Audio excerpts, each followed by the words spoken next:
আসসালামু আলাইকুম। সানাবাড়ি নার্সারির পক্ষ থেকে সবাইকে সালাম ও শুভেচ্ছা। আপনারা দেখতে পাচ্ছেন কদবেলের কলম 7 ফিট 8 ফিট হয়ে গেছে। আমি 7.5 ফিট, তারপরও 10 ফিট হয়ে যায়, 10 ফিট প্লাস 8 ফিট প্লাস আছে। তো অনেকে বাগান করতে চান, কলপের বাগান এবং চারার বাগানও করতে চান। তো কলপের বাগানটা করলে অতি দ্রুত ফল আসে। এটা হচ্ছে কারণ, আমি বলতেছি আপনাদেরকে।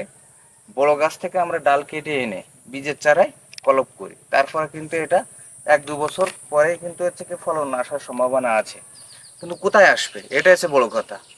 যে এলাকায় নোনা আবহাওয়া আছে বা লবণাক্ত বেশি আছে, সেই এলাকায় কিন্তু আপনার এই কদবেলটা খুব ভালো হয়।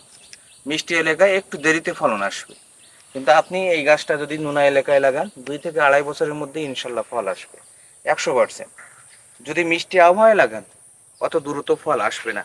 যে যাই বলুক না কেন, আমি আমার অভিজ্ঞতা থেকে বলতেছি এটা, কারণ আমরা প্রতিনিয়ত কিন্তু এই বিষয় নিয়ে কাজ করতেছি, এজন্য এটা ধারণা হয়েছে।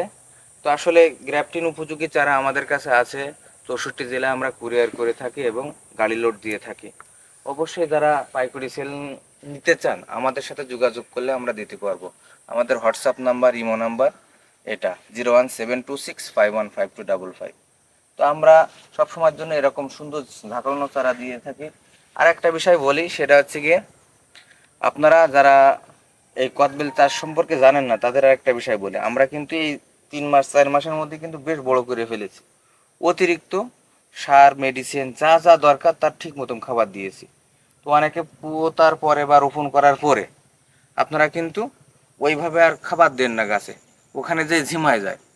এই জন্য আপনারা অবশ্যই চেষ্টা করবেন প্রতিনিয়ত যে লাগানোর পরে তারে আবার পরিচর্যা করবেন, তাহলে অতি তাড়াতাড়ি ফলন আসবে বা গাছটা ভালো থাকবে। কারণ আমরা এখান থেকে প্রচুর খাবার দিচ্ছি তারে, দেওয়ার পরে আপনারা কোনো খাবার দিচ্ছেন না, স্প্রে করতেছেন না, এজন্য গাছগুলো রোগাটি হয়ে যায় এবং দুর্বল হয়ে যায়। তো চেষ্টা করবেন আপনারা বাগান যখন করবেন তখন আবার সার প্রয়োগ, স্প্রে এগুলা নিয়মিত করবেন, তাহলে আপনাদের গাছের যে বাড়দা বা হচ্ছে বাড়তে যায় এটা কমবে না। এটা আপনারা অবশ্যই মাথায় রাখবেন। এটা বলে আমি আমার ভিডিও শেষ করছি। আসসালামু আলাইকুম।